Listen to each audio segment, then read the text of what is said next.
La historia de España, mucho que celebrar.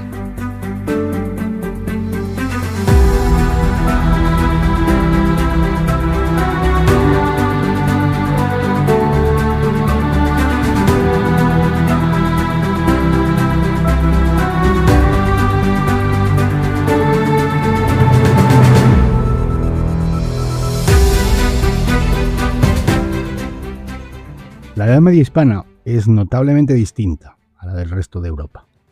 Si la dividimos en dos periodos, por su radical diferencia entre ellos, podemos decir que en una primera etapa es más o menos parecida a la de los demás. Es germánica y es romana, una mezcla.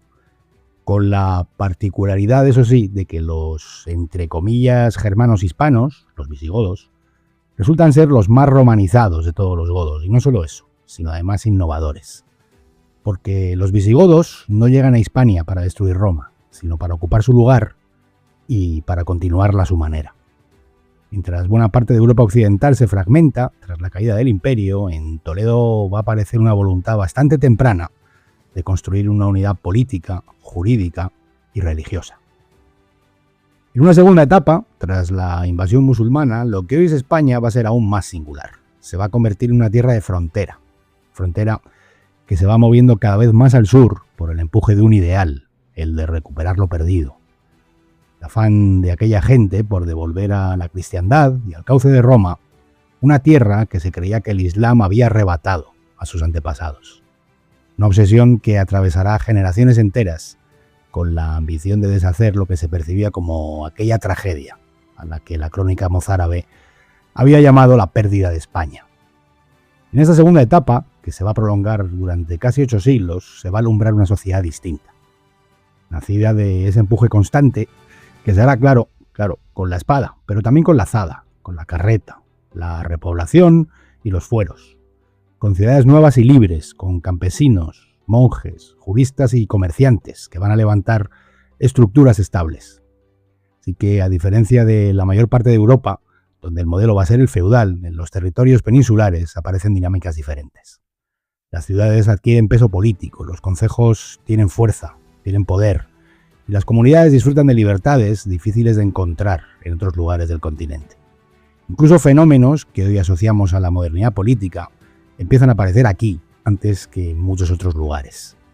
Las Cortes de León, reconocidas por la UNESCO como la manifestación parlamentaria más antigua de Europa, son un buen ejemplo de ello, como también lo es la figura de Doña Urraca de León, primera gran reina europea que gobierna por derecho propio, además en un contexto político y militar extraordinariamente duro.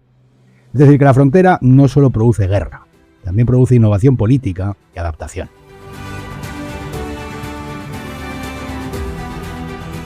Y se nos ha venido contando tradicionalmente que la España medieval musulmana era una especie de Edén de refinamiento, tolerancia, ciencia, excelencia artística y multiculturalismo, contrapuesto a unos reinos cristianos que andaban sumidos en la oscuridad y la incultura. Ya os conté en el capítulo acerca del mito de Al-Ándalus la falsedad de todo esto, pero hoy os traigo un ejemplo que niega el espejo de ese mito, el de la alergia medieval cristiana a la ciencia y la cultura. Traigo un rey castellano medieval que por su labor, por su cultivo personal, podríamos calificar de pre-renacentista. Un rey que supervisó códigos legales, impulsó la ciencia, reorganizó la lengua y convirtió su corte en uno de los grandes centros intelectuales de la Europa de su tiempo.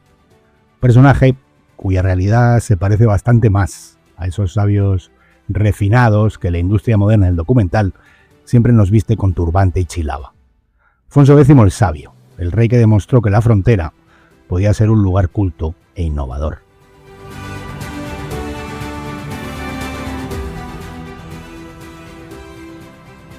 Ya sabéis que podéis encontrarnos en X, en Instagram, Facebook y YouTube, que tenemos un correo electrónico en el que siempre contestamos.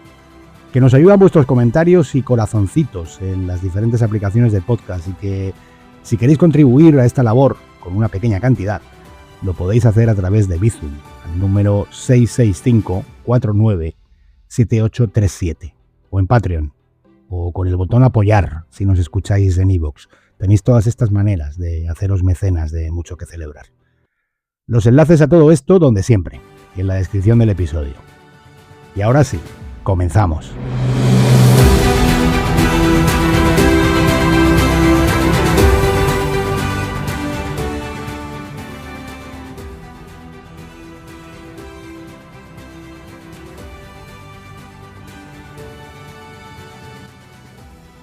Alfonso X de Castilla nace en Toledo, en noviembre de 1221.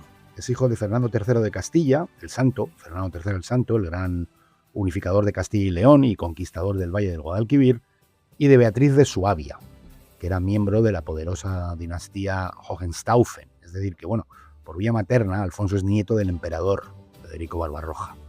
Este detalle al final va a marcar toda su vida, porque Alfonso no se ve a sí mismo como un rey periférico de una esquina de Europa. Se percibe como heredero de una tradición imperial, como continuador de una idea universal de poder. De ahí, de esta obsesión, van a hacer el llamado fecho del imperio, que era el empeño político que le va a llevar durante décadas, y al final sin éxito, a gastar enormes cantidades de dinero y de capital diplomático, intentando ser reconocido como emperador del Sacro Imperio Romano Germánico. Su infancia va a transcurrir en Galicia, donde va a aprender gallego y portugués, esos dos idiomas que luego utilizará, ya os contaré, en las cantigas de Santa María. Y su juventud se forja en el ambiente de las campañas militares junto a su padre. Allí, claro, aprende la guerra, pero también algo más importante, aprende política. Va a demostrar muy pronto que es un diplomático extraordinariamente hábil. En 1243, tenía solo 22 años, logra incorporar el reino de Murcia como protectorado castellano, mediante pactos de vasallaje, evitando una campaña militar, evitando el derramamiento de sangre, y asegurando así para Castilla una posición estratégica decisiva en el sureste peninsular. Y se va a ir dando cuenta de algo fundamental, y es que el reino de Castilla se ha expandido a una velocidad enorme, y el verdadero desafío de su tiempo no va a ser ya conquistar territorios, sino organizarlos. Castilla ya no es un pequeño reino de frontera. Se está convirtiendo en una potencia territorial enorme, compleja, llena además de diferencias jurídicas, culturales y administrativas. Así que cuando sube al trono en el año 1252, tras la muerte de su padre, no va a actuar simplemente como un rey guerrero y conquistador tradicional. Se va a comportar más bien como un monarca obsesionado con construir estructuras duraderas, leyes comunes, una administración eficiente, producción cultural, legitimidad histórica y, por supuesto, y lo vamos a ver también, autoridad intelectual. O sea, que no quiere únicamente expandir Castilla, quiere ordenarla. Y la base de esta ordenación va a ser la ley. Cuando sube al trono, se encuentra con una Castilla, ya os digo, grande en extensión, pero muy fragmentada en lo institucional. El reino ha crecido a golpe de reconquista, de repoblación, y ha incorporado territorios que son muy distintos entre sí, cada uno con sus propios privilegios, sus fueros y sus costumbres jurídicas. Así que a su llegada la justicia en muchos aspectos era una especie de puzzle. Cada ciudad se aferraba a sus fueros, cada comarca resolvía sus pleitos según usos locales, y buena parte del derecho seguía dependiendo de lo que se llamaban las fazañas, que eran decisiones basadas en precedentes, o sea, jurisprudencia, costumbres orales o incluso interpretaciones concretas de jueces o de señores. Obviamente, un territorio tan grande no se va a poder sostener ya únicamente mediante fidelidades personales, pactos. Para consolidar el poder va a hacer falta algo más sólido, un marco jurídico común, escrito además, y relativamente coherente. Y de esta necesidad van a nacer las 7 partidas, que son probablemente el proyecto legislativo más ambicioso de toda la Europa medieval. Alfonso va a impulsar la recuperación del derecho romano, especialmente de la tradición jurídica que había sido compilada siglos antes por el emperador Justiniano, que se llamaba el Corpus Juris, y redescubierta por aquel entonces en las universidades italianas. Frente a una cultura feudal, que está basada en privilegios dispersos y en relaciones personales, el derecho romano antiguo ofrecía paradójicamente algo revolucionario, que era una concepción racional, sistemática, una concepción universal. Y esos son lo que precisamente van a conseguir las partidas, ¿no? Sustituir la fragmentación por un sistema. No van a eliminar por completo las prácticas judiciales tradicionales, pero sí van a desplazar poco a poco mecanismos más arcaicos, ¿no? Como las ordalías, que son, supongo que lo sabréis, son los duelos, ¿no? Los juicios de Dios, y van a favorecer procedimientos basados en testimonios, en documentos y en la pura argumentación jurídica. Así que mientras muchos monarcas medievales entienden el reino como un patrimonio dinástico o como un espacio de conquista, Alfonso va a empezar a pensar en este reino como una estructura política que se debe sostener sobre leyes, sobre administración y sobre legitimidad, ya os he dicho, intelectual. La obra Las Partidas está organizada en 7 grandes áreas que abarcan el derecho eclesiástico, la organización política, la familia, el comercio, la justicia, el derecho penal.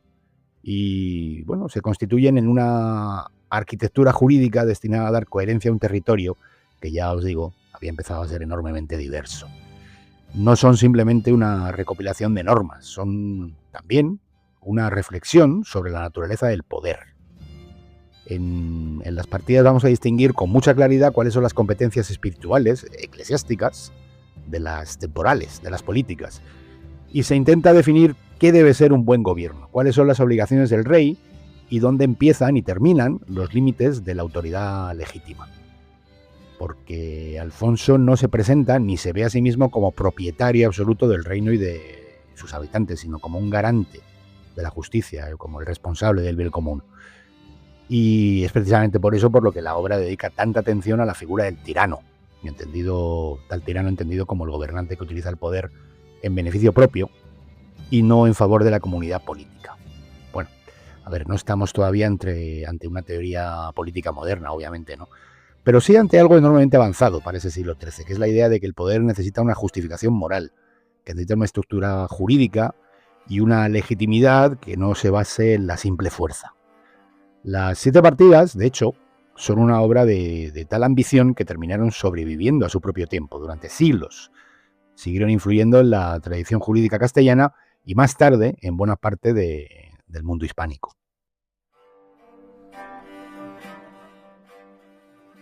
Y tras ordenar la tierra, el territorio, mediante la ley, Alfonso X de Castilla se propone también ordenar el conocimiento. Sabe que la ley es importante, pero que no es lo único que sostiene un reino. Hacen falta cosas como la lengua, la memoria, la administración, una cultura común, capaz de dar coherencia a esos territorios, ya os digo, enormemente diversos. Y el gran laboratorio de esa ambición va a ser la Escuela de Traductores de Toledo, un lugar en el que convivieron y convergieron sabios cristianos, judíos y árabes. Y aquí conviene matizar bastante una de las imágenes más romantizadas de toda la historia medieval española, la de la tolerancia y la convivencia en sus territorios.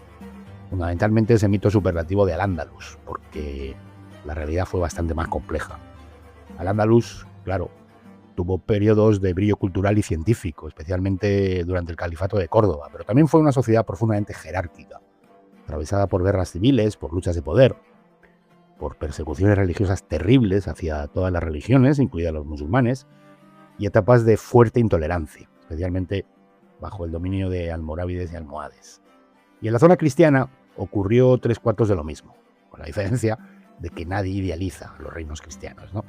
¿Existió la convivencia? Sí, existió la convivencia. Cristianos, musulmanes y judíos comerciaron, colaboraron, pactaron y compartieron espacios urbanos y hasta culturales durante siglos, pero no, nunca, como esa utopía multicultural moderna que a veces se proyecta sobre la Edad Media, ya os digo, fundamentalmente sobre la zona musulmana. Y precisamente por eso la Toledo de Alfonso X resulta mucho más interesante, porque la convivencia tenía una intención, tenía una razón de ser. Bajo el rey sabio, el viejo taller de traducción de Toledo deja de funcionar simplemente como un espacio disperso de erudición y empieza a configurarse como parte de lo que podríamos llamar un proyecto político. Hasta entonces, buena parte de aquellas traducciones que se llevaban a cabo en Toledo del árabe al latín respondían más que nada al interés de clérigos o de estudiosos que acudían allí buscando conocimientos científicos y filosóficos que eran difíciles de encontrar en otros lugares. Pero la corona lo que va a hacer va a empezar a financiar, a supervisar y a orientar buena parte de ese trabajo con una intención que es más ambiciosa, y es convertir el conocimiento en una herramienta útil para la administración, para la legitimidad y la organización del reino, como un instrumento del Estado. Y Alfonso aquí no va a actuar simplemente como un mecenas distante, ¿no? Como aquel que financia y mira de lejos. Las fuentes nos lo muestran implicado directamente en la supervisión de muchos proyectos. Nos lo muestran revisando compilaciones, corrigiendo formulaciones y preocupándose constantemente por la claridad del lenguaje. Lo que el reino quería eran textos oscuros reservados a especialistas, ¿no? Quería obras comprensibles, ordenadas y que fueran capaces de servir a juristas, administradores, a diplomáticos, a oficiales de la corona. ¿Qué se hacía exactamente en aquella Toledo? Prácticamente todo aquello que pudiera resultar útil para comprender y administrar Se traducían tratados de astronomía necesarios para observar el cielo y mejorar la navegación. Obras matemáticas indispensables para el comercio y la administración. Textos médicos heredados del mundo griego y árabe. Compilaciones filosóficas de Aristóteles, sus comentaristas, tratados jurídicos, manuales de astrología, lapidarios, bestiarios e incluso libros dedicados al ajedrez y a la estrategia. Se crean, por ejemplo, entonces y allí las tablas astronómicas alfonsíes, que se van a usar siglos después para elaborar el calendario gregoriano, que es el que usamos hoy. Ya os digo, Alfonso quiere astrónomos capaces de perfeccionar observaciones, quiere juristas que unifiquen leyes, escribanos que estén preparados para administrar territorios, diplomáticos que sean capaces de desenvolverse en un mundo que cada vez es más complejo. Y algunos de aquellos textos habían llegado desde Oriente, tras siglos de traducciones y comentarios realizados en árabe. Pero la mayor parte procedían de tradiciones hebreas, latinas o directamente del legado clásico conservado en distintos puntos del Mediterráneo, fundamentalmente en Constantinopla. En torno a ese proyecto trabajan traductores hebreos, cristianos y musulmanes. Algunos dominan el árabe y el hebreo, otros van a traducir al romance o al latín, y sobre todos ellos, ya os digo, aparece la figura del rey, intentando unificar el estilo, la terminología y la claridad. Y eso es lo que explica una de las decisiones más importantes de todo el reinado de Alfonso X, que es la elevación del castellano a lengua de cultura, administración e investigación. Hasta entonces, el latín seguía siendo la gran lengua del conocimiento y de la burocracia. Y Alfonso no va a eliminar ese mundo, pero sí va a introducir algo nuevo, la idea de que una lengua romance también puede servir para la ciencia, para el derecho, para la historiografía y la gestión política.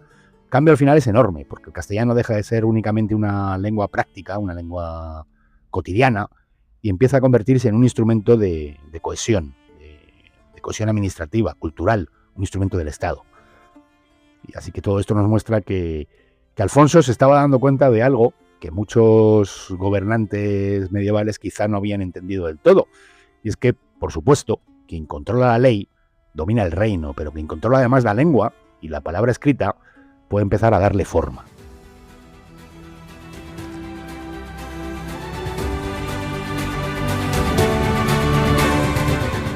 Asómate a la aventura colectiva más apasionante jamás contada, la historia de España.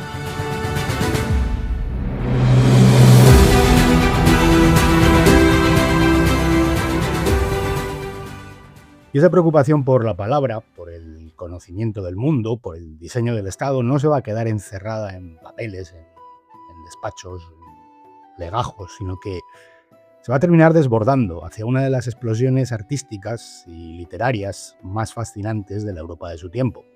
Son las cantigas de Alfonso X. El rey entiende el arte como prestigio político, al final otra forma de representación del poder.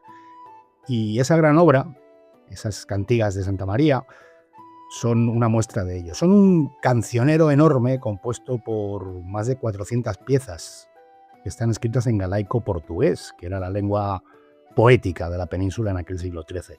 La lengua que ya os comenté, Alfonso había mamado durante su infancia en Galicia.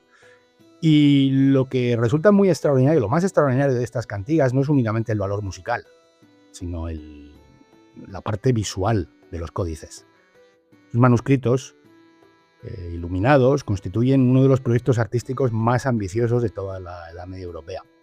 En sus páginas encontramos miles de miniaturas, pintadas con una viveza, con una riqueza de colores y de detalle que son alucinantes.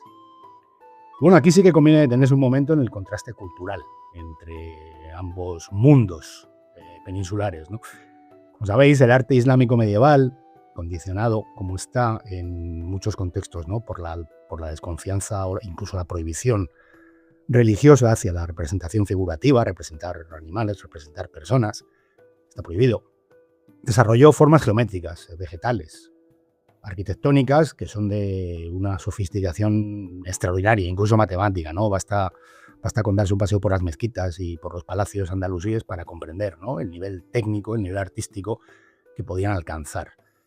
La corte de Alfonso X se va a lanzar en una dirección opuesta, y lo que va a hacer es inundar esos códices de cuerpos, de rostros, de movimiento y de escenas humanas. Las miniaturas de las cantigas parecen una obsesión por representar la realidad visible, al punto de que hoy podríamos considerarlas como un archivo gráfico del siglo XIII castellano.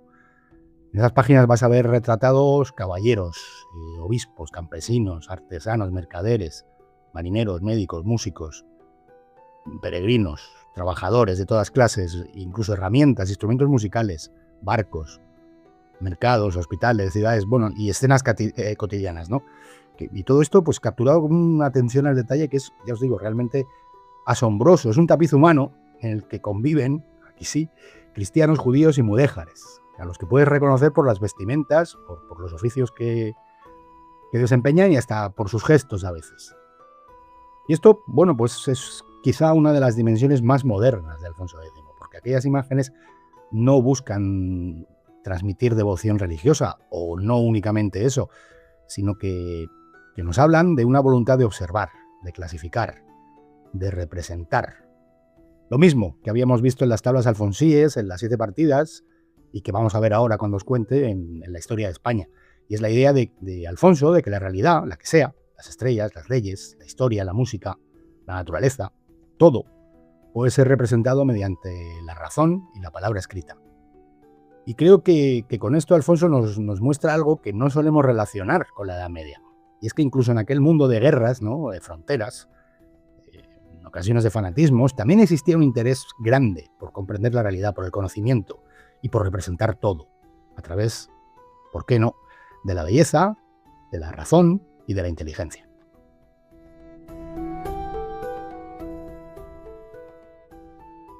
Y la guinda, para mí, de Alfonso X es su Historia de España. La guinda porque creo que Alfonso concibió su misión como algo vivo, algo que él pondría en marcha, pero que le iba a trascender, que tenía que seguir ahí cuando él ya no estuviera.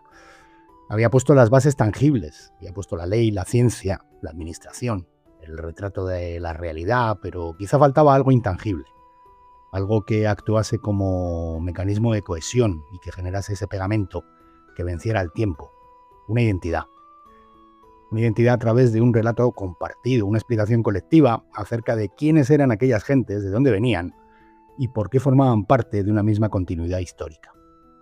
Hasta entonces, la historiografía peninsular había sido un poco un mosaico disperso de anales guardados en monasterios, genealogías de nobles, relatos locales, todo escrito en latín además, y centrado fundamentalmente en hechos concretos, en batallas, en milagros, en hazañas. Lo que va a hacer él es ordenar, reunir todas las fuentes disponibles, las crónicas latinas, los cantares de gesta, memorias antiguas, incluso fuentes árabes o relatos bíblicos, y va a construir una historia de la península redactada además en castellano, es decir, en un idioma que también pretende ser signo de unidad y mecanismo de identidad. Fijaos el alcance de esto, porque la historia de Alfonso X recupera conscientemente, intencionalmente, la vieja idea romana isidoriana, de Isidoro de Sevilla, de Hispania como una realidad histórica previa y unitaria. España no aparece presentada como una suma accidental de reinos cristianos nacidos de la guerra contra el Islam, sino como una continuidad histórica anterior, un devenir cuya trayectoria habría quedado interrumpida tras la invasión musulmana del 711. Así que la monarquía castellana se va a enlazar con Roma y con el antiguo reino visigodo de Toledo y se va a presentar como la heredera legítima de aquella tradición política. Y es en este contexto donde, bueno, pues al final adquieren toda su fuerza expresiones como la de la crónica mozárabe de la pérdida de España o pasajes como el Loor de España de Isidoro de Sevilla. Es al final la intención de presentar el avance cristiano hacia el sur no ya como una expansión militar, sino como la recuperación de una continuidad histórica que se considera que había sido rota, ya os digo. Y quizá ahí podemos ver otra intuición moderna de Alfonso X, una intuición, más bien una realidad, que tenemos muy abandonada hoy y cuyo abandono creo yo que nos está haciendo daño desde hace mucho tiempo.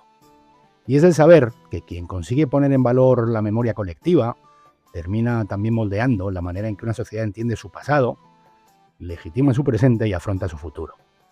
La comprensión de que la historia y su cuidado no es únicamente recuerdo, sino que también es cohesión, continuidad y sentido compartido.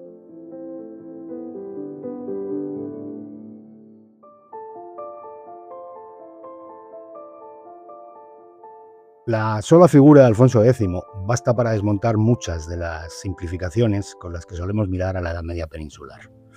Se le recuerda vagamente como el sabio, bueno, casi como una rareza pintoresca dentro de una sociedad cristiana que seguimos imaginando dominada por la ignorancia, el fanatismo y la superstición. Como si la ciencia, la sofisticación o la cultura refinada hubieran sido patrimonio exclusivo de otros mundos más exóticos y luminosos. Y ya vale con el tópico. Ya vale porque basta observar con un poco de atención la obra de Alfonso X para que esa caricatura empiece a difuminarse por completo. Y también porque el rey sabio no fue un accidente aislado, no fue una extravagancia improbable en mitad del medievo. Fue la expresión de una realidad histórica muchísimo más compleja de lo que solemos imaginar hoy, o de lo que nos cuentan. La Edad Media peninsular no fue simplemente una guerra interminable entre cristianos y musulmanes. Fue, ya os lo he dicho, una civilización de frontera. Y las fronteras, cuando duran siglos, terminan moldeando profundamente a los pueblos que viven sobre ellas. Durante generaciones, aquellas gentes vivieron en una tensión permanente, repoblando territorios, levantando ciudades, negociando fueros, creando consejos, construyendo monasterios, comerciando, guerreando y adaptándose constantemente a un mundo inestable y peligroso. Y de esa tensión surgió una sociedad extraordinariamente dinámica para su tiempo, una sociedad menos rígidamente feudal que la de buena parte de Europa occidental, una sociedad más acostumbrada a la movilidad, al riesgo, más abierta a la mezcla cultural práctica, que no necesariamente a la tolerancia idealizada, porque la frontera obliga a pactar, a organizar, a improvisar y a sobrevivir. Y eso termina generando formas políticas y sociales muy particulares. Así que no es casualidad que fuese en lo que hoy es España donde aparecen tan pronto ciudades con amplias libertades, cortes representativas o comunidades urbanas con un peso político muy superior a lo habitual. Tampoco lo es que de esa misma frontera salieran hombres obsesionados con el movimiento, con la expansión y con la exploración. Y es que lo que ocurrió en la península durante aquellos siglos no fue percibido por sus protagonistas como una simple campaña de conquista. Para ellos fue una restauración, la recuperación de una continuidad histórica rota en el año 711. Y esa idea es fundamental para entender absolutamente todo lo demás. Los reinos cristianos del norte nunca se vieron a sí mismos como civilizaciones completamente nuevas. Se consideraban herederos de una legitimidad anterior, la de Roma, la de Hispania visigoda y la del Reino de Toledo. Por eso Alfonso X resulta tan importante, porque fue él quien convirtió toda esa intuición histórica dispersa en un proyecto coherente. Construyó muchas cosas, pero yo me quedo con su historia de España, con el relato capaz de explicar quién eres, de dónde vienes y por qué luchas. Y quizá ahí resida lo verdaderamente fascinante de Alfonso X, no solo en que fuera un rey culto, sino en que comprendiera que el verdadero éxito, el duradero, no consiste únicamente en dominar físicamente un territorio, sino en dar sentido a la manera en que un pueblo se piensa a sí mismo, en entender que el valor de un gobernante no es tanto el estar como el ser.